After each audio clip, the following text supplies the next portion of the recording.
Hello student, welcome. My name is Vikas और आप जुड़े हुए हैं विकास सर यूट्यूब चैनल पर।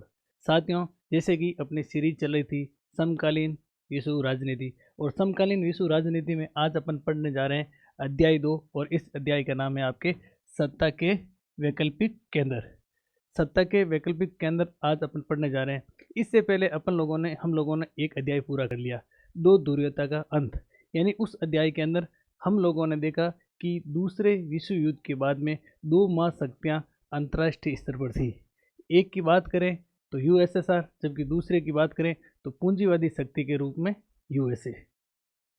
सोवियत संघ का दिसंबर 1991 के अंदर विघटन होता है। अपन कह सकते हैं कि सोवियत संघ डिजोल्व हो जाता है। उसके बाद में बात करें तो अमेरिका अपने आप को सुपरमेसी या फिर सुप्रीम पावर समझने लगा। साथियों, बात करें राजनीति विज्ञान की, तो चाहे प्राचीन काल की बात करें या फिर मध्यकाल की बात करें या फिर वर्तमान काल की, सत्ता के लिए हमेशा संघर्ष होता रहता है। यानी कि हर कोई चाहता है कि मैं सुप्रीम पावर बनूं। दो ध्रुवीयता का अंत हो गया, यानी कि सोवियत संघ के विघटन होते ही अपन कह सकते हैं कि एक पोल है जो गिर गया। अपन लोगों ने एंड ऑफ बाइपोलरिटी पढ़ा, यानी कि एक पोल गिर गया। उसी समय जब अमेरिका को लग रहा था कि केवल अंतर्राष्ट्रीय स्तर पर मैं ही सुप्रीम पावर हूँ, उस समय एक और संगठन का उद्भव होता है, और उस संगठन को कहा जाता है ईयू या फिर यूरोपीय यूनियन।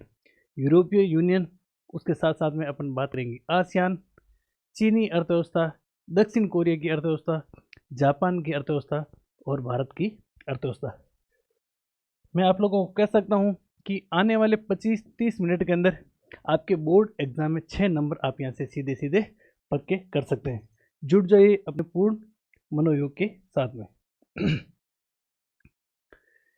इस चैप्टर के ओवरव्यू की बात करूं, सत्ता के वैकल्पिक केंद्र अल्टरनेट सेंटर ऑफ पावर्स में यूरोपियन यूनियन यानी कि ईयू। उसके बाद में अपन पढ़ेंगे ASEAN, association of south east Asian nation, दक्षिणी पूर्वी एशियाई राष्ट्रों का संगठन। उसके बाद में चीनी अर्थव्यवस्था, जापान और दक्षिण कोरिया।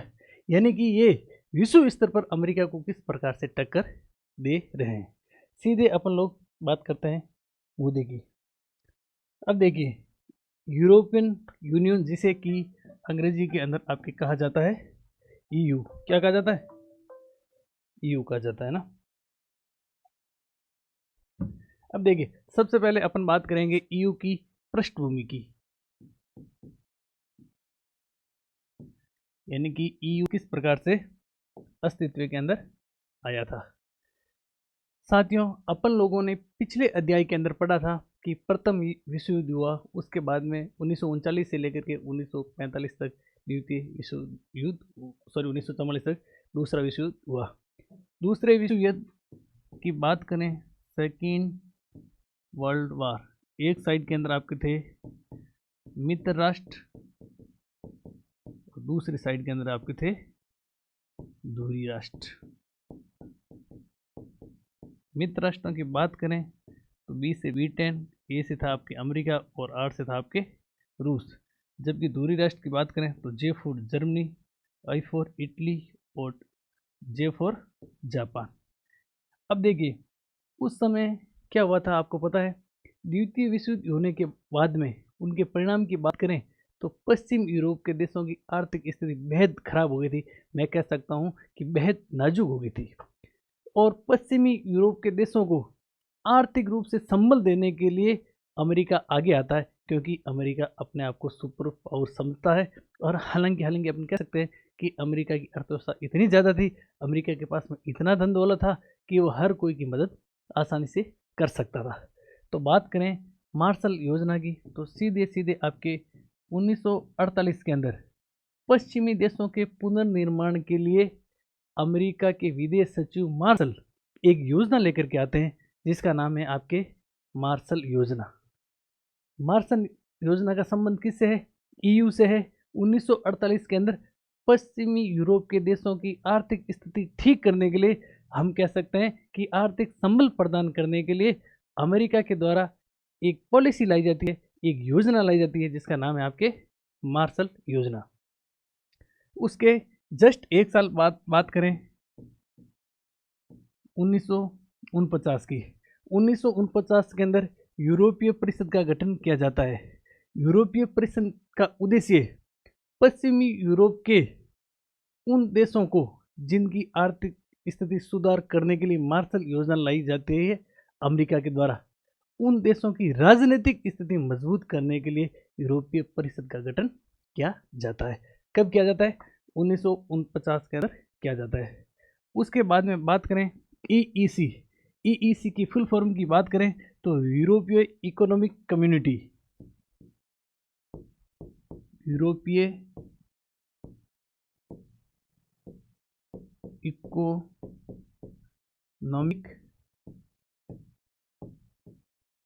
कम्युनिटी, इसकी स्थापना की जाती है आपके 1957 के अंदर। और सीधा सीधा आपके प्रश्न आएगा कि ईईसी की स्थापना या गठन किस संधि के तहत किया जाता है? तो रोम संधि के तहत। और कब किया जाता है आपके 1957 के अंदर। एक एक नंबर के सीधे सीधे प्रश्न आएंगे। उसके बाद में बात करें सांगेन संधि, तो सांगेन संधि होती है मेरे साथियों 1985 के अंदर। सांगेन संधि की बात करें कि सांगेन संधि 1985 में हुई, इससे ईयू से क्या लेना देना है? तो सीधा सीधा आपके ईयू से ये लेना देना है कि ईयू के जो भी देश है, यूरोपीय यूनियन के अंदर जो भी देश आ रहे हैं, 1985 के अंदर उन देशों ने निर्णय लिया कि अपने आपसी सीमा नियंत्रण को समाप्त करना है, या फिर अपन कह सकते हैं कि वीजा सिस्टम को समाप्त करना है। वीजा सिस्टम को समाप्त करेंगे तो इनको क्या फायदा होगा कि अपन कह सकते हैं कि इन देशों के आपसी व्यापार की सुविधा है जो आसानी से हो जाएगी। कैसे हो जाएगी? यानी कि सीमा शुल्क नहीं लगेगा। अगर आयात करना होगा एक देश से दूसरे देश को, सीमा शुल्क नहीं लगेगा। निर्यात करना होगा तो सीमा शुल्क नहीं लगेगा। मान लो एक देश से दूसरे देश में मजदूरी करने के लिए कोई आदमी को जाना पड़ेगा तो आपकी वीजा की आवश्यकता नहीं होगी, जिससे क्या होगा कि आर्थिक स्थिति ईयू के देशों की मजबूत होगी। तो ये सांगेन संधि 1985 के अंदर हुई थी। उसके बाद में बात करें ईयू की स्थापना कब होती है? तो मैस्ट्रिक्ट संधि। मैस्ट्रिक्ट संधि के द्वारा ईयू की आपके स्थापना होती है। मैस्ट्रिक्ट संधि की बात करें, इस पर हस्ताक्षर कब हुए थे? तो ध्यान रखना मेरे साथियों, इस पर हस्ताक्षर हुए थे 1991 के अंदर। ये संधि लागू कब हुई थी? तो ये संधि लागू हुई थी आपके 1993 के अंदर। इस संधि के द्वारा ईयू के गठन की बात कब कही गई? तो बात कही गई थी आपके 1992 के अंदर। अब आपके यहाँ से दो प्रश्न बनते हैं। एक प्रश्न तो ये बनता है कि ईयू का गठन किस संधि के तहत किया गया? तो मैस्ट्रिक्ट संधि के तहत किया गया। कब किया? 1992 के अंदर किया गया। ईयू की नींव कब पड़ी? तो मेरे साथ यहाँ ध्यान रखना, ईयू की प्रारंभिक नींव की बात करें ना तो ईईसी रोम संधि के तहत ईयू की प्रारंभिक नींव पड़ी थी। सीधे सीधे यहाँ से आपके बोर्ड एग्जाम के अंदर मल्टीपल चॉइस के क्वेश्चन बनेंगे या फिर रिक्त स्थान वाले क्वेश्चन बनेंगे। प्रश्न आएगा, खाली जगह योजना के तहत 1948 में पश्चिमी यूरोप के देशों की अर्थव्यवस्था को सुदृढ़ करने के लिए अमेरिका ने सहायता की। तो मार्शल योजना के तहत की थी। गलत नहीं करोगे ना आप लोग? चलो आगे बढ़ते हैं।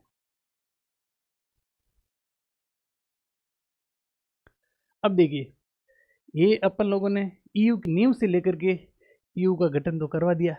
अब आपको पता है दिसंबर 1991 के अंदर यूएसएसआर का विघटन हो जाता है। अमेरिका जो पहले से विश्व के अंदर चौधर करने के लिए आतुर था, उसको मौका मिल गया क्योंकि एक पोल गिर गया। अब अमेरिका सोच रहा है कि भाई सुप्रीमेसी तो मेरी ही है, और राजनीति विज्ञान के अंदर सत्ता के लिए हमेशा संघर्ष होता रहता है। उसी समय 1992 के अंदर ईयू एक शक्तिशाली संगठन के रूप में अंतर्राष्ट्रीय स्तर पर उभरता है। अब आप लोगों के मन के अंदर आएगा कि सर ईयू के पास में ऐसी क्या ताकत थी कि वो अमेरिका की अर्थव्यवस्था को चुनौती या फिर टक्कर दे सकता है? लो जान लीजिए वो ताकत भी। अब देखिए, बात करें ईयू की ताकत के कारण, तो मेरे साथियों ईयू के ताकत के कारण की बात करें तो बात करते हैं अपन डब्ल्यूटीओ। डब्ल्यूटीओ की बात करें तो विश्व व्यापार संगठन, वर्ल्ड ट्रेड ऑर्गेनाइजेशन, जिसकी स्थापना 1 जनवरी पंजाणु को हुई थी स्थापना, कब हुई थी? इसकी स्थापना की बात करें तो लगे हाथ बता देता हूँ, 1 जनवरी 1995 को हुई थी। और ये गेट का उत्तराधिकारी था। गेट जिसकी स्थापना 1920 में हुई थी, इसका क्या था? उत्तराधिकारी था। विश्व व्यापार संगठन के अंदर अमेरिका से 2 गुना ज़्यादा, यूएसए से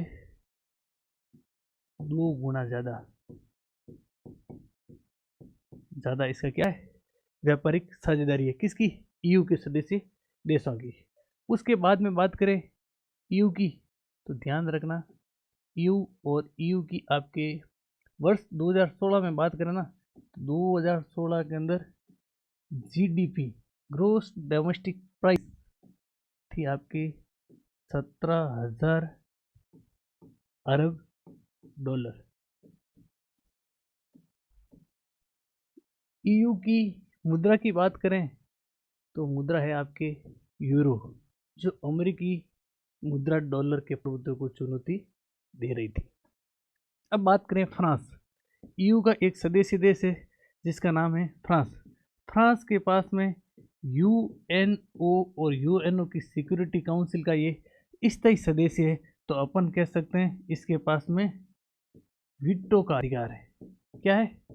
वीटो का अधिकार है।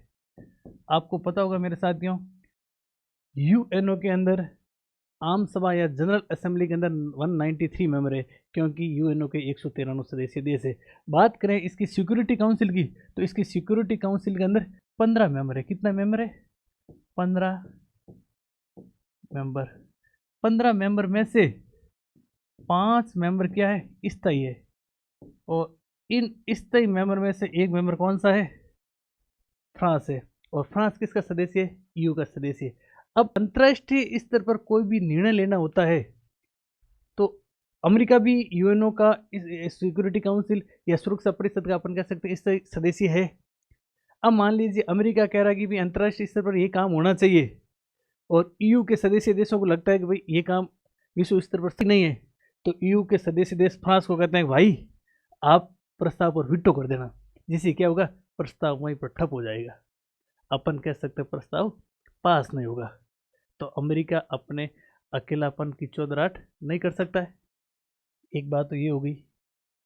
बात करें सदस्य देश है फ्रांस, जिसके पास में परमाणु हथियार भी है। कौन से हथियार है? परमाणु हथियार भी है। इस वजह से ईयू अपने आप के अंदर शक्तिशाली है।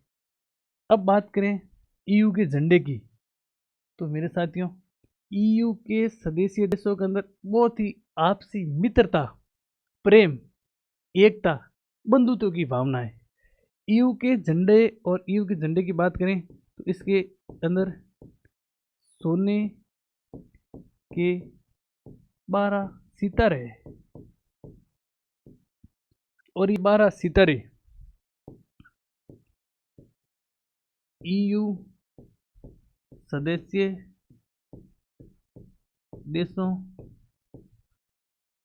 की एकता व मित्रता का प्रतीक है। ये अपने आप को बंधुत्व की भावना के साथ में रखते हैं ईयू के सदस्य। अब आपके मन के अंदर एक और प्रश्न आएगा कि सर यूएनओ के झंडे के अंदर 12 सितारे ही क्यों हैं? तो मेरे साथियों ध्यान रखना, ईयू के सदस्य देशों का मानना है कि 12 का अंक है वो क्या है? शुभ है। क्या है? 12 का अंक शुभ है। ठीक है साथियों। अब बात करें ईयू की एकता की, तो मेरे साथियों ध्यान रखना, ईयू के सभी सदस्य देशों का राष्ट्रगान एक है। राष्ट्रगान एक है, यानी कि अपन कह सकते हैं समान है। स्थापना दिवस क्या है? एक है, यानी अपन कह सकते हैं समान है। बात करें मुद्रा, तो मुद्रा एक है जिसका नाम है यूरो। ये क्या है? समान है। लेकिन लेकिन लेकिन आप लोगों को ध्यान रखना है कि ईयू के सदस्य देशों का संविधान एक नहीं है। क्या एक नहीं है? संविधान एक नहीं है, यानी कि अलग अलग है। यहाँ से आप लोगों के लिए बहुत अच्छा प्रश्न बनेगा, क्योंकि राजनीति विज्ञान में राजनीति की जाती है और परीक्षक भी आपके साथ में राजनीति कर सकता है। कैसे परीक्षक ये कह सकता है, ये आप लोगों के समक्ष प्रश्न रख सकता है कि ईयू के सदस्य देशों का इसमें से कौन सा एक नहीं है, यानी या फिर इसमें से कौन सा एक समान नहीं है। तो ध्यान रखना, राष्ट्रगान एक है, स्थापना दिवस एक है, मुद्रा एक है, लेकिन संविधान सभी देशों का अलग अलग है। इस चीज़ का आप लोगों को ध्यान रखना। तो ये मेरे साथियों ईयू की ताकत के कारण है। साथ साथ में फ्रांस के पास में टेक्नोलॉजी भी अच्छी है, परमाणु हथियार भी है, सैन्य संसाधन भी है। इस वजह से हम लोग कह सकते हैं कि अमेरिकी प्रभुत्व के सामने कड़ी चुनौती देने के लिए तैयार कौन खड़ा है? ईयू खड़ा है। आगे चलते साथियों, अब ईयू के ऊपर अपन एक नजर डालते हैं। ईयू का तात्पर्य है यूरोपीय यूनियन। यूरोपीय यूनियन। अब देखिए, ईयू एक राजनीतिक और आर्थिक संगठन है। आर्थिक संगठन तो इस प्रकार से कि मार्शल योजना आई थी, कब आई थी? 1948 के अंदर आई थी। अमेरिका लेकर आया था और पश्चिमी यूरोप के देशों का पुनर्निर्माण किया था। राजनीतिक संगठन की बात करें तो 1949 के अंदर यूरोपीय परिषद की स्थापना की गई थी और इस यूरोपीय परिषद का उद्देश्य था ईयू के सदस्य देशों की राजनीतिक शासन व्यवस्था के अंदर स्थिरता लाना। अब बात करें सर इसके अंदर कितने सदस्य देश है, तो ध्यान रखना वर्तमान में इसके अंदर 27 सदस्य देश हैं। और बात करें अंतिम सदस्य देश, अंतिम सदस्य देश जिसका नाम है आपके क्रोएशिया। और ये 2012 के अंदर सदस्य बना था। अब देखिए, कई लोगों के मन में अभी कमेंट करोगे आप लोग, अगर आप लोगों ने इस अध्याय को थोड़ा सा ठीक ढंग से पढ़ा तो आप लोगों के मन में ये भी आ रहा होगा कि सर अभी तो आपने बताया कि यूएनओ की सिक्योरिटी काउंसिल का फ्रांस सदस्य है और फ्रांस ईयू का भी सदस्य है, इस वजह से ईयू शक्तिशाली है क्योंकि ईयू के पास में वीटो पावर है, क्योंकि यूएनओ के चार्टर के अनुच्छेद 27 के अंदर वीटो पावर की शक्ति दे रखी है। तो आप लोगों के मन के अंदर आ रहा होगा कि ईयू का सदस्य तो सर ब्रिटेन भी है, तो आपने ब्रिटेन का तो जिक्र नहीं किया क्योंकि ब्रिटेन के पास में भी वीटो पावर है। तो ब्रिटेन और फ्रांस ईयू के तो दो सदस्य देश है जिनके पास वीटो है, जबकि अमेरिका तो अकेला है।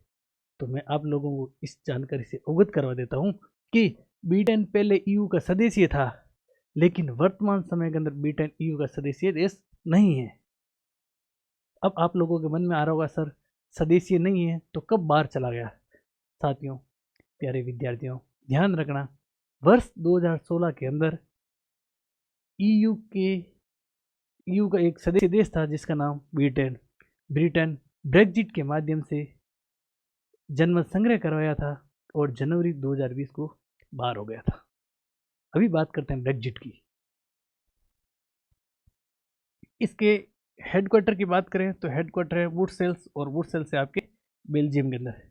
देखिए साथियों, लिस्बन संधि हुई थी 2007 के अंदर, जबकि बात करें ये प्रभावी कब हुई तो प्रभावी हुई थी आपके 2009 के अंदर।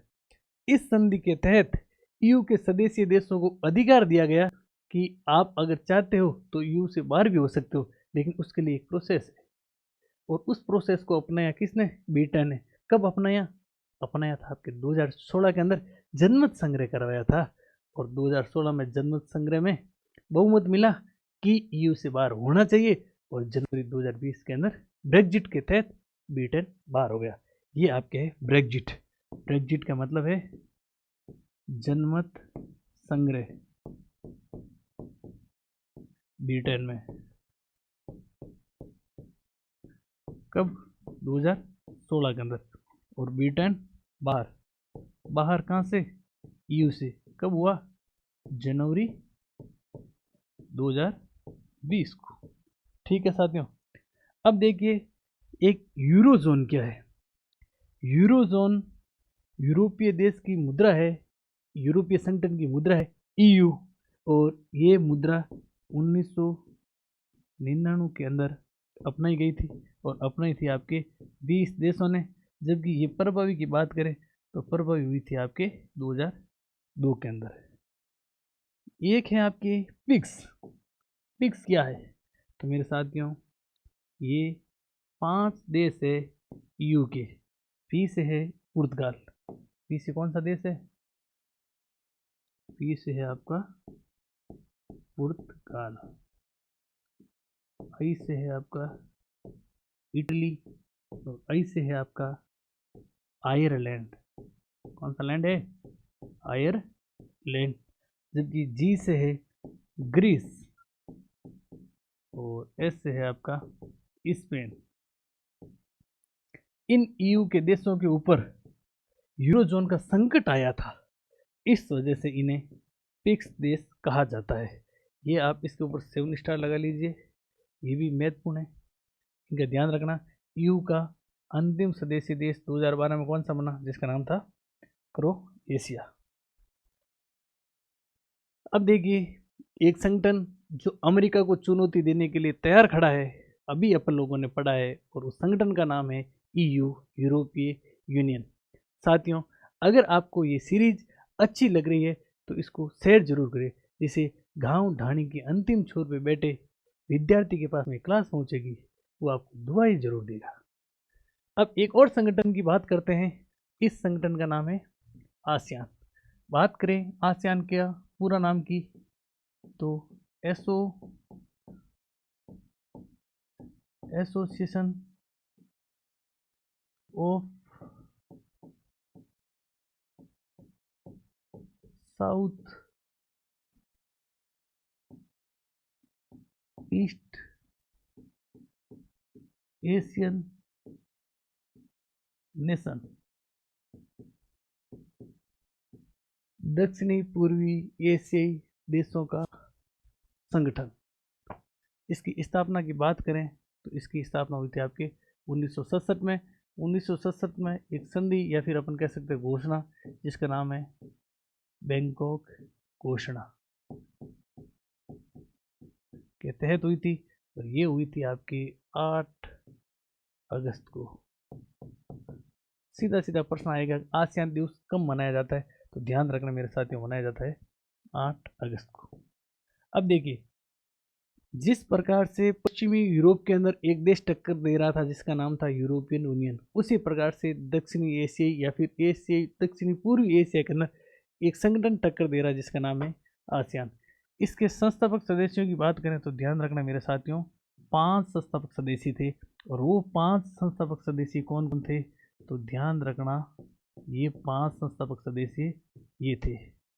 आई से है मेरे साथियों इंडोनेशिया,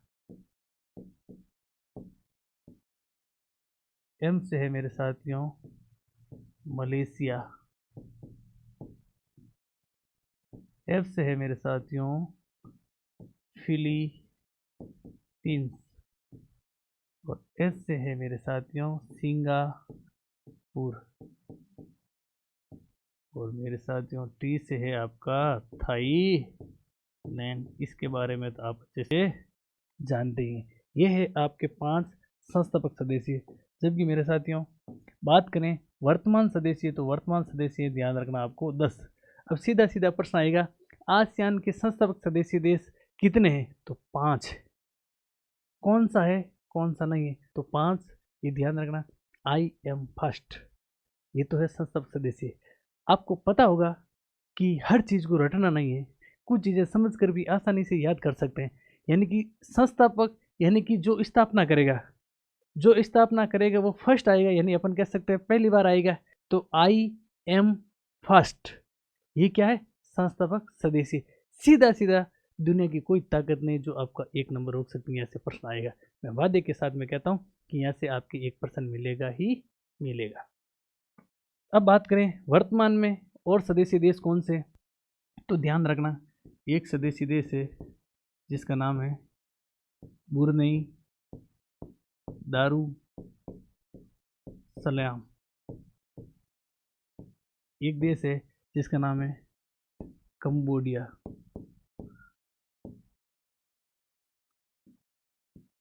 एक देश है जिसका नाम है म्यांमार।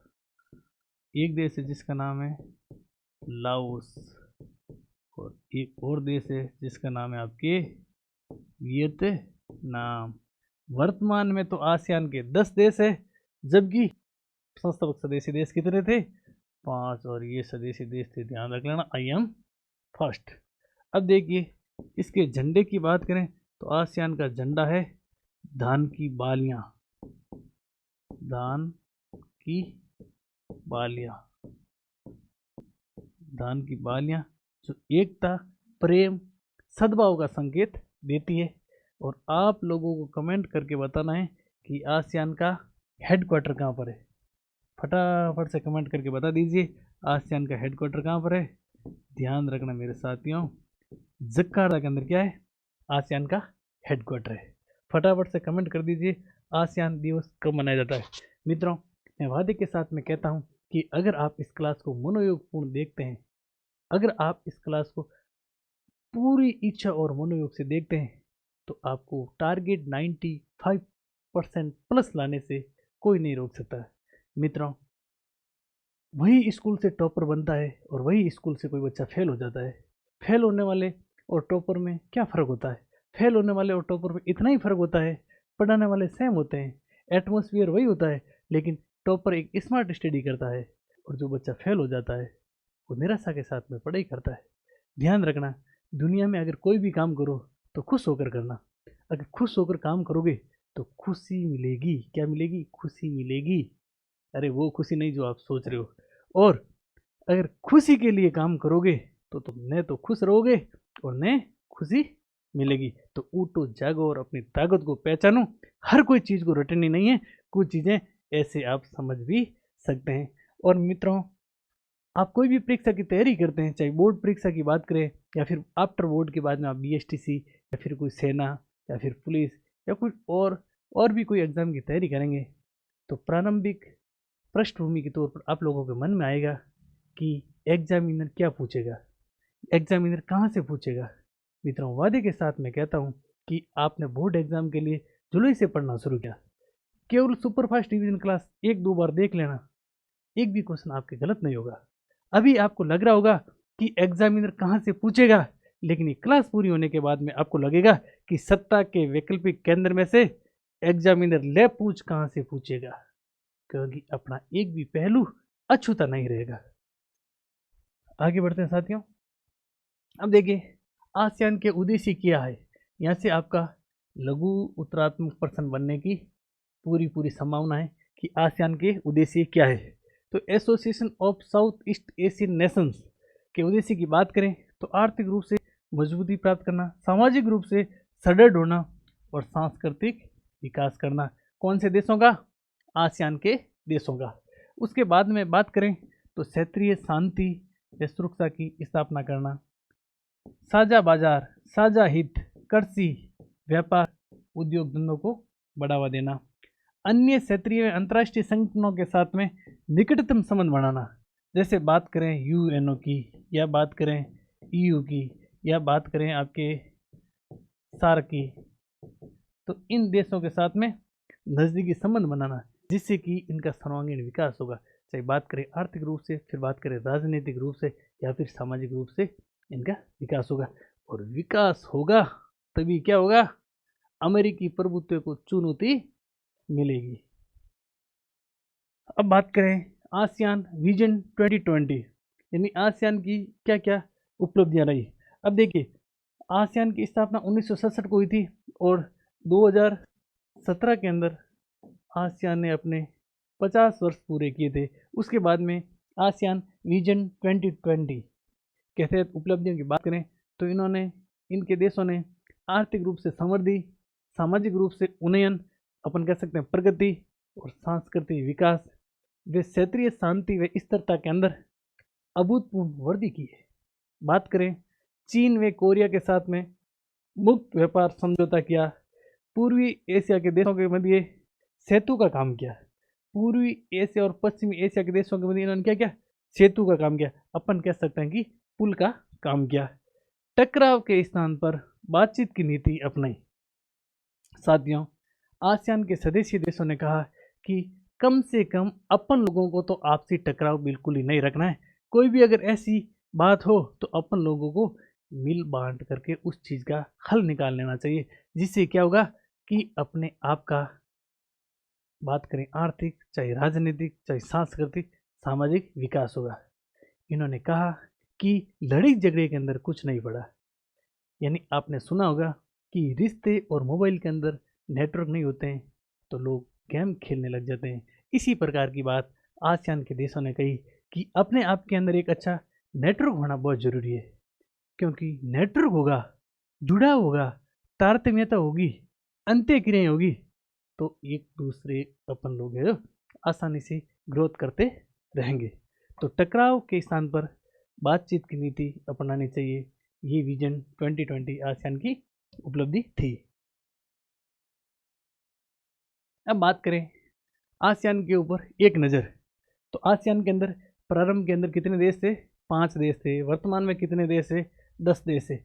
आसियान शैली या फिर आसियान वे, आसियान शैली या फिर आसियान वे की बात करें तो यह टकराव रहित, सामंजस्य वे मेल मिलाप वे एकता, बंधुता, मित्रता से हर कोई समस्या का समाधान, इस पर बल दिया जाता है। आप लोगों ने अक्सर सुना होगा कि यार उसकी तो पढ़ने की शैली अच्छी है, उसकी तो चलने की शैली अच्छी है। इसी प्रकार से आसियान के देशों की आसियान शैली क्या है कि टकराव नहीं करना, बिल्कुल भी सामंजस्य रखना है, कोऑपरेशन रखना है, एक दूसरे के साथ में मिलाप रखना है, एकता रखनी है, बंधुता की भावना रखनी है।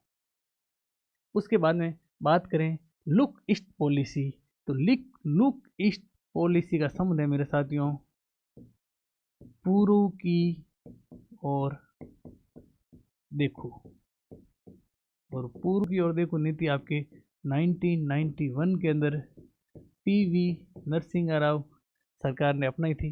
कहा कि पूर्व की ओर देखना चाहिए। उसके बाद में बात करें मोदी जी की, तो वर्ष 2014 के अंदर मोदी जी नीति लेकर आए लुक ईस्ट पॉलिसी की जगह एक्ट ईस्ट पॉलिसी। इनका मतलब है कि पूर्व की ओर देखना ही नहीं है, अपने को पूर्व की ओर काम करना है। क्या करना है? पूर्व की ओर काम करना है। वेरी वेरी इंपॉर्टेंट पर्सन यहाँ से निकलेगा आपके ARF। ARF की फुल फॉर्म क्या है? तो ध्यान रखना, इसकी फुल फॉर्म क्या है? एशियन रीजनल फोरम, इसे कहते हैं, कह सकते हैं एशियाई क्षेत्रीय संगठन। इसकी स्थापना की बात करें तो आपके 1994 के अंदर हुई थी।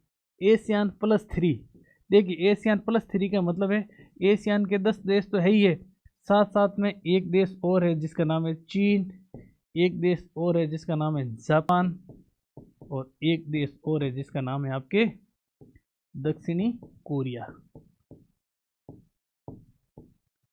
ये है आपके आसियान +3 के अंदर। फिर एक है आसियान +TA, इसका मतलब है आसियान देशों के मध्य टूरिज्म एग्रीमेंट,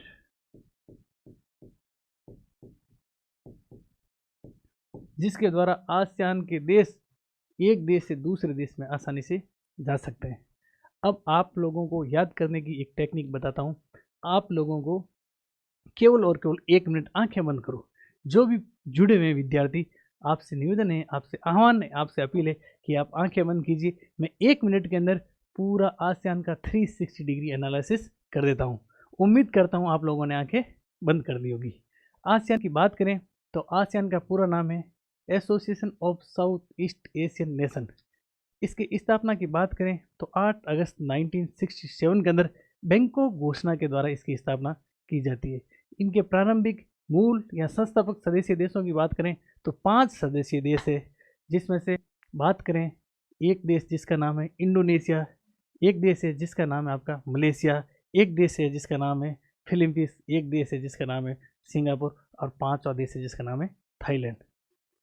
कुछ समय बाद 5 और देश जुड़ते हैं। एक देश है जिसका नाम है ब्रुनेई दारुसलाम, एक देश है जिसका नाम है कंबोडिया, एक देश है जिसका नाम है लाओस, एक देश है जिसका नाम है वियतनाम।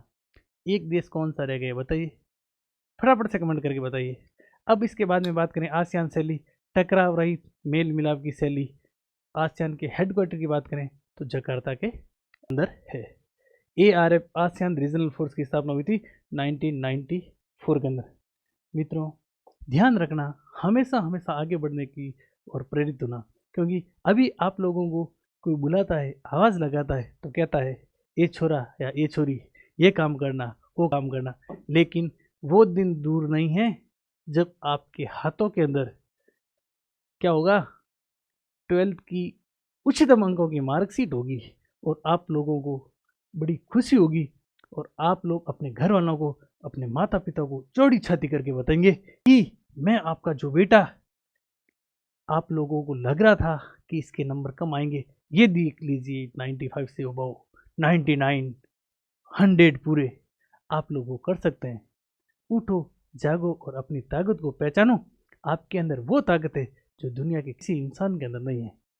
और जब तक लक्ष्य की प्राप्ति नहीं हो जाए मेरे साथियों, रुकना मत, झुकना मत, हमेशा सकारात्मक लोगों के साथ में रहना। सकारात्मक लोगों के साथ में रहेंगे तो आपके अंदर सकारात्मक एनर्जी का विकास होगा और वो सकारात्मक एनर्जी आपको ऐसा प्रेरित करेगी, ऐसा मोटिवेट करेगी कि आप पढ़ने के लिए लालायित होंगे। आगे बढ़ते हैं साथियों। अब देखिए बात करते हैं चीनी अर्थव्यवस्था की। अभी तक हम लोगों ने अमेरिकी पर्वतों को टक्कर देने वाले एक संगठन EU और एक और संगठन आसियान के बारे में चर्चा की। अब मेरे साथियों बात करें चीन की साम्यवादी क्रांति की, तो चीन में साम्यवादी क्रांति हुई थी आपके 1949 के अंदर, माओ के नेतृत्व के अंदर हुई थी। किसके नेतृत्व के अंदर? माओ के नेतृत्व के अंदर। बात करें चीन की प्रारंभिक पृष्ठभूमि, तो चीन जब आज़ाद हुआ था, चीन के अंदर साम्यवादी क्रांति हुई थी 1949 के अंदर माओ के नेतृत्व में, और एक जनवादी चीनी गणराज्य की स्थापना होती है। जनवादी चीनी गणराज्य, और जनवादी चीनी गणराज्य को सबसे पहले मान्यता देने वाला कौन सा देश था? तो आपको ध्यान रखना है, भारत था। उसके बाद में बात करें प्रारंभिक स्तर पर चीन की अर्थव्यवस्था बहुत धीमी थी, अपन कह सकते हैं चीन की स्थिति बहुत खराब थी, यानी चीन बिल्कुल भी डेवलप नहीं के बराबर था। शुरू के अंदर माओ ने मिश्रित अर्थव्यवस्था पर बल दिया, चीन के लिए मिश्रित अर्थव्यवस्था अपनाई। मित्रों पिछले अध्याय में हम लोगों ने पढ़ा था कि मुख्य रूप से अर्थव्यवस्था 3 प्रकार की होती, एक होती पूंजीवादी अर्थव्यवस्था, एक होती समाजवादी या फिर साम्यवादी अर्थव्यवस्था, और एक होती मिश्रित अर्थव्यवस्था। मिश्रित अर्थव्यवस्था की बात करें तो भारत ने भी अपनाई थी और चीन ने भी अपनाई थी। उसी की बदौलत आज चीन महाशक्ति बनने की ओर अग्रसर है। अब देखिए बात करें, ये 91 है, इसको थोड़ा सा ठीक कर लेना। 1971 और 1971 के अंदर चीन में निजीकरण किया था, ठीक है, निजीकरण किया था। किस किस का किया था? अपन कह सकते हैं क्या, खेती, बात करें उद्योग, अपन कह सकते हैं निजीकरण या फिर खुलापन किया था, यानी कि हर कोई खेती आसानी से कर सकता, उद्योग व्यापार धंधा आसानी से कर सकता था। उसके बाद में बात करें तो मेरे साथियों चीनी अर्थव्यवस्था के लिए ये वाला साल बहुत बड़ा इम्पोर्टेंट है। ये वाला साल इस प्रकार से इम्पोर्टेंट है, यहाँ पर ओपन डोर पॉलिसी चली थी, और ओपन डोर पॉलिसी किसने चलाई थी? ध्यान रखना मेरे साथियों, ओपन डोर पॉलिसी या फिर अपन कह सकते हैं खुले द्वार की नीति, खुले द्वार की नीति। खुले द्वार की नीति किसने अपनाई थी? तो नीति अपनी थी जिसका नाम था डेंग जियापेंग। और इसी के बाद में चीन अपनी अर्थव्यवस्था में हमेशा प्रगति करा है। खुले द्वार की नीति से तात्पर्य यह होता है कि चीनी नेता डेंग जियापेंग ने कहा कि विश्व के लोगों, चीनी द्वार खुला है। चीनी द्वार वो चीनी शक्कर नहीं, चीन देश की बात कर रहे हैं। आप यहाँ पर आइए और आप अलग अलग देशों के लोग यहाँ आ सकते हैं, आप इन्वेस्टमेंट कर सकते हैं और इन्वेस्टमेंट कीजिए, आप भी पैसा कमाइए, हम लोगों को भी पैसा कमाने दीजिए। ओपन डोर पॉलिसी बहुत ज़्यादा इम्पोर्टेंट है। उसके बाद में बात करें कि चीनी अर्थव्यवस्था का उत्थान, तो बात करें चीन जनसंख्या के तौर पर फर्स्ट है। क्या है? फर्स्ट है। बात करें क्षेत्रफल में, तो क्षेत्रफल में चौथा स्थान है। बात करें सेना, चीन की सेना मौजूद है। चीन के पास में सैन्य संसाधन अच्छे है। चीन के पास में टेक्निक अच्छी है। और बात करें चीन की, तो चीन एक ऐसा देश है जो सुई से लेकर के हेलीकॉप्टर तक चीन के अंदर निर्मित किया जाता है। और ऐसा कहा जाता है कि चाइनीज सामान बहुत सस्ता रेट पर मिलता है। हो सकता है चीन की क्वालिटी कम है, चीन के सामान की क्वालिटी कम है, लेकिन चीन लोट के अंदर सामान बनाता है बहुत बड़ा, और बहुत कम रेट उसकी बनाने की जो प्राइस लगती है बहुत कम लगती है, और होलसेल रेट के अंदर चीन बेचता है। और ऐसा कहा जाता है कि चले तो चांद तक, बाकी शाम तक। आपने चीनी चाहे खिलौनों की बात करें, चाइना आइटम चाहे जो भी आप लाते ना, चाहे अपन बात करें दीपावली पर रोशनी की या फिर मोबाइल की, तो आपने अक्सर सुना होगा, अपन पूछते हैं भाई साहब कितना चलेगा, तो दुकान वाला यही कहता है कि भाई चीनी आइटम है, चले तो चांद तक, बाकी शाम तक। यही चीनी आइटम की खासियत होती है। तो इस वजह से चीन की अर्थव्यवस्था भी टक्कर दे रही है किसको? अमेरिकी प्रभुत्व को। अब देखिए, लगे हाथ अपन लोग भारत और चीन के संबंधों की बात करते हैं। इंडिया चाइना रिलेशन की बात करें तो इंडिया चाइना के रिलेशन कभी भी स्थायी नहीं रहे। सबसे पहले 1949 के अंदर माओ के नेतृत्व के अंदर साम्यवादी क्रांति हुई थी और जनवादी चीनी गणराज्य की स्थापना हुई थी, तो सबसे पहले भारत ने चीन का समर्थन किया था। उसके बाद में 1951 की बात करें अक्साई चीन, या फिर 1959 की बात करें दलाई लामा, या फिर 1962 की भारत चीन युद्ध की बात करें, चीन समय समय पर ओछी हरकतें करता रहता है। एक साल है जिसका नाम है 1954। 1954 और 1954 में समझौता था जिसका नाम है पंचशील समझौता। ये होता है आपके अप्रैल 1954 के अंदर। और ये समझौता मेरे साथियों होता है नेहरू जी और साथ में चाउ एन लाई। अरे चाउ में नहीं है, चाउ एन लाई, इनके मध्य होता है। और उस समय एक बात बहुत चल पड़ती है, हिंदी चीनी भाई भाई।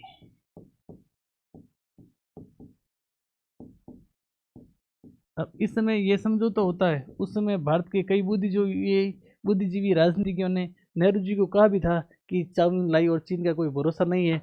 आपने पंचशील समझौता तो क्या, हिंदी चीनी भाई भाई की बात तो कही, गहरी दोस्ती तो कर रहे हैं, लेकिन इनका कोई भरोसा नहीं, क्योंकि ये ओछी हरकत करने से शर्माते नहीं है।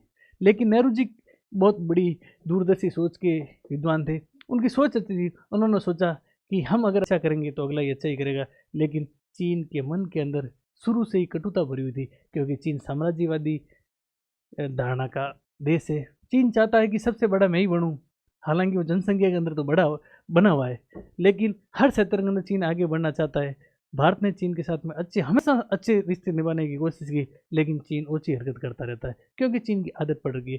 क्योंकि चीन और पाकिस्तान की दोस्ती अच्छी है, तो जैसा पाकिस्तान व्यवहार करता है वैसे ही चीन कर देता है, क्योंकि दो दोस्त होते हैं ना।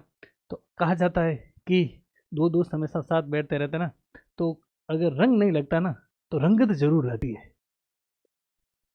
उसके बाद में बात करें व्यापारिक साझेदारी की, भारत और चीन के बीच में व्यापारिक साझेदारी भी अच्छी है। ये अभी सकारात्मक संबंध पड़ रहे हैं। जब नकारात्मक संबंध पड़ेंगे ना, तो आप लोगों को लगेगा कि चीन ऐसा भी है क्या। नाथुला दर्रा बीच में बंद कर दिया था, 2006 में वापस खोला। हैंड इन हैंड, देखिए चीन हैंड इन हैंड की नीति अपनाता है। हैंड इन हैंड से अपन बात करें तो आप लोग ऐसे समझ लीजिए कि कई लोग कहते हैं कि दिल मिले या न मिले हाथ मिलते रहने चाहिए, जिससे क्या होता है कि कोई छोटी बड़ी परेशानी होती है, प्रॉब्लम आती है, तो भी उनका समाधान हो जाता है। क्योंकि मेरे साथियों, आपने ये भी सुना होगा कि मतभेद हो तो कोई दिक्कत नहीं है, मनभेद नहीं होना चाहिए। तो हाथ में हाथ भी रखना चाहता है चीन, और पीछे से वार भी कर देता है, उसकी आदत पड़ रखी है। अपन क्या कर सकते हैं चीन की वुहान भावना। हालांकि वर्तमान परिप्रेक्ष्य में बात करें ना, तो चीन को भारत भी बहुत शानदार तरीके से टक्कर दे रहा है। चीन अगर थोड़ा सा भारत की तरफ देखता है, थोड़ा सा गलत नज़र से देखता है, ओछी हरकत करने की कोशिश करता है, तो मोदी जी जाओ, यानी वापस भाग, चीन गो बैक, चीन डर के वापस छुप जाता है। कमाल है भैया। अब देखिए ब्रिक्स की बात करें तो ब्राज़ील, रूस, इंडिया, चाइना और साउथ कोरिया ये सदस्य है। SCO संघीय कोऑपरेशन ऑर्गेनाइजेशन की बात करें तो भारत भी सदस्य है और चीन भी सदस्य है, यानी ये दोनों संगठन हैं जिनका भारत भी सदस्य है। ब्राज़ील, रूस, इंडिया, चाइना और साउथ कोरिया। तो इस वजह से अपन कह सकते हैं संबंध काफ़ी अच्छे हैं। अब बात करें भारत और चीन के नकारात्मक संबंधों की, तो इनके बारे में तो बात नहीं करें तो भी ठीक है, क्योंकि चीन ऊंची हरकत करता रहता है। चाहे बात करें सीमा विवाद की या फिर अक्सर चीन की सीमा विवाद या फिर अक्सर चीन, नेफा, तवांग शेर, दौलत बेग, आली सेतर, फोंगस्कू झील, या फिर तिब्बत विवाद, या फिर दक्षिण चीन सागर विवाद, या फिर ब्रह्मपुत्र नदी विवाद, मोतियों की माला। बहुत अच्छा प्रश्न है, मोतियों की माला किससे संबंधित है? तो भारत और चीन से। पाक को परमाणु हथियार देता रहता है चीन, यानी कि पाकिस्तान एक आतंकवादी देश की तरह अपन कह सकते हैं। तो पाकिस्तान भी ऊंची हरकतें करता रहता है क्योंकि चीन का दोस्त है, और चीन पाकिस्तान को उकसाता रहता है, चीन पाकिस्तान को हथियार देता रहता है। और यूएनओ की बात करें, यूएनओ में जब भी भारत बात करता है कि पाकिस्तान को आतंकवादी देश घोषित करना चाहिए, उस समय साला चीन है जो विटो कर देता है, क्योंकि अनुच्छेद 27 यूएनओ का चार्टर है जिसका अनुच्छेद 27 है, जिसमें वीटो पावर की शक्ति दे रखी है 5 देशों को, जिसमें एक चाइना भी है। तो ऊंची हरकतें चीन और पाकिस्तान करते रहते। अब देखिए भारत और चीन के बीच में समकालीन कंटेम्पररी विवाद की बात करें तो डोकलाम विवाद, NSG सदस्यता का मुद्दा, OBOR one belt one road का मुद्दा, या CPEC, या फिर आतंकवाद पर वीटो। वही बात भारत यूएनओ के अंदर पाकिस्तान को आतंकवादी देश घोषित करने की बात कहता है। तो भाई साहब ये चीन क्या करता है? यूएनओ का चार्टर और इस चार्टर का अनुच्छेद और अनुच्छेद संख्या 27 के तहत कर देता क्या? विट्रो। आपको भली बात पता है कि यूएनओ की सिक्योरिटी काउंसिल, और सिक्योरिटी काउंसिल के अंदर 5 सदस्य है, जिसमें से एक है अमेरिका, एक है ब्रिटेन, एक है चाइना, एक है फ्रांस और एक है रूस। इन सदस्य देशों ने असहमति प्रकट कर देते हैं तो क्या होता है? प्रस्ताव वहीं पर रुक जाता है। एक देश है जिसका नाम है अमेरिका, ब्रिटेन, चाइना, फ्रांस और ये है रूस। कोई भी प्रस्ताव पर ये देश वीटो कर देते हैं ना, तो उसके बाद में क्या होता है? उसके बाद में वो वहीं पर प्रस्ताव रद्द हो जाता है। तो ये ऊंची हरकतें चीन समय समय पर करता रहता है। चीन मालदीव में भी हस्तक्षेप करना चाहता है। ये भारत और चीन के मध्य अपन कह सकते हैं समकालीन नकारात्मक संबंध है। मित्रों, आपके बोर्ड एग्जाम बहुत नज़दीक है, और कई मेरे प्रिय विद्यार्थी ऐसे भी जुड़े हुए हैं जिनके मन में अभी भी खूब सारी शंकाएं हैं कि सर हमारे कितने परसेंटेज बनेंगे, हमारे को याद नहीं हो रहे। तो मैं अक्सर ऑफलाइन के अंदर एक बात कहता हूँ कि पक्षी उड़े और पंख ना हिले ये हो नहीं सकता। पक्षी उड़े और पंख ना हिले ये हो नहीं सकता। संगीत चले और दर्द ना गले ये हो नहीं सकता। संगीत चले और दर्द ना गले ये हो नहीं सकता। बंदा शिद्दत से पढ़े और रैंक नहीं आवे ये हो नहीं सकता। आसानी से आ जाएगी। अब सकारात्मक रह के पॉजिटिव मूड के साथ में पढ़ते रहिए। और अभी तो पढ़ाई के दिन भी अच्छे हैं, क्योंकि न तो ज़्यादा सर्दी है और न ज़्यादा गर्मी है। अब देखिए, बात करते हैं जापान की। अभी तक मेरे साथियों अपन लोगों ने पढ़ा कि अमेरिका अपने आप को सुपरमेसी दर्शा रहा है, उसके सामने टक्कर देने वाले कौन कौन से संगठन हैं या फिर देश है। अपन लोगों ने ईयू की विस्तृत बात की, हम लोगों ने आसियान के बारे में चर्चा की, हम लोगों ने चीन की बात की, और अब अपन पढ़ने जा रहे हैं जापान। अब देखिए, कुछ कंपनियों के नाम दे रखे मैंने, जिसमें एक कंपनी है Sony, Panasonic, Canon, Suzuki, Honda, Toyota और मांजा। ये जापान की नामचीन कंपनियां हैं। देखिए, जापान ने बहुत कम समय के अंदर शानदार ग्रोथ की है और ये अमेरिकी प्रभुत्व को भी टक्कर देने की कोशिश कर रहा है। तो आप लोग खुद देख लीजिए, आप लोगों को ये कंपनियां हैं जो भी नामचीन कंपनियां लग रही है ना। बात करें आपके 2017, तो मेरे साथियों 2017 के अंदर विश्व की तीसरी सबसे बड़ी अर्थव्यवस्था बना था कौन सा? जापान। जापान है जो G7 का सदस्य देश भी है, और जापान के यूएनओ में अंशदान की बात करें तो लगभग 10% है जो अंशदान अकेले जापान का है। तो अपन कह सकते हैं ये अपना आप में ये क्या है, महाशक्ति बनने की ओर जा रहा है और अमेरिकी प्रभुत्व को टक्कर देने की कोशिश में। एक आपके आसिमो रोबोट है जो मानव की तरह सक्रिय गतिविधि करता है। इसका जन्मदाता भी कौन है? जापान है। बात करें जापान 1964 में OECD की फुल फॉर्म क्या होगी आप लोगों को लिखनी है। इसका सदस्य बना है। कब बना? 1964 में। फटाफट से आप लोगों को कमेंट करके बताना है कि OECD की फुल फॉर्म क्या है। बात करें एक और देश है जिसका नाम है दक्षिणी कोरिया। ये भी मेरे साथियों किसको टक्कर दे रहा है? ये भी आपके टक्कर दे रहा है अमेरिकी प्रभुत्व को। यहाँ से सीधा सीधा आपके प्रश्न बनेगा, वेरी वेरी इंपॉर्टेंट है, कि हान नदी का चमत्कार क्या है, या फिर हान नदी के चमत्कार से आप क्या समझते हैं, या फिर हान नदी का चमत्कार किससे संबंधित है? तो ध्यान रखना, दक्षिण कोरिया से संबंधित है। दक्षिण कोरिया के अंदर एक नदी बहती है और उस नदी का नाम है मेरे साथियों हान नदी। इस हान नदी से दक्षिण कोरिया ने बहुत कम समय के अंदर बहुत ज़्यादा ग्रोथ की है, क्योंकि यहाँ पर आर्थिक इकोनॉमिक रेट यहाँ से बहुत ज़्यादा बढ़ी है। यहाँ पर बहुत ज़्यादा उद्योग धंधे, इंडस्ट्री स्थापित हो गई है। इस वजह से इस क्षेत्र को, इस एरिया को कहा जाता है दक्षिण कोरिया का हान नदी का चमत्कार। सीधा सीधा एक नंबर का आपका प्रश्न बनेगा। 2017 में विश्व की 11वीं सबसे बड़ी अर्थव्यवस्था कौन था? दक्षिणी कोरिया। दक्षिण कोरिया की कंपनी देखिए, सैमसंग, LG, हुंडई, ये कहाँ की कंपनियाँ? दक्षिण कोरिया की। और OECD का सदस्य बना 1996 के अंदर। जबकि बात करें 1964 में कौन बना था? जापान। आप लोग फटाफट से कमेंट करके बताइए OECD की फुल फॉर्म क्या है। आगे चलते हैं, फटाफट से देखिए, ये यूरोपीय यूनियन से संबंधित आपकी NCERT की बुक 12 में लिखा हुआ है। अप्रैल 1951 के अंदर एक संधि होती है और संधि का नाम है आपके पेरिस संधि। ये पेरिस संधि लागू कब होती है? लागू होती है 1952 को। पश्चिमी यूरोप के 6 देश, जिसमें फ्रांस, पश्चिमी Germany, Italy, Belgium, Netherlands, Luxembourg ने पेरिस संधि पर दस्तखत करके यूरोपीय कोयला और इस्पात समुदाय का गठन कब किया? देखिए, इस संधि, पेरिस संधि के तहत यूरोपीय कोयला और इस्पात समुदाय का गठन किया। ये संधि पर हस्ताक्षर तो 1951 हुए, जबकि ये संधि लागू कब हुई थी? 1952 में। जिस प्रकार से अपन लोगों ने पढ़ा कि लिस्बन संधि 2007 में हुई थी, जबकि लागू कब हुई थी? 2009 के अंदर। इसी प्रकार से पेरिस संधि अप्रैल 1951 में होती है, जबकि लागू 1952 में होती है। अब वर्तमान समय में इसे समाप्त कर दिया गया कब है? जुलाई 2002 से।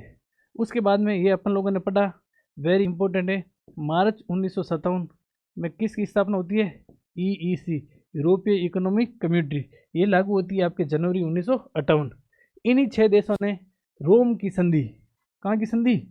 रोम की संधि के माध्यम से यूरोपियन इकोनॉमिक आर्थिक समुदाय EEC की स्थापना की और यूरोपीय एटमी ऊर्जा समुदाय का भी गठन किया।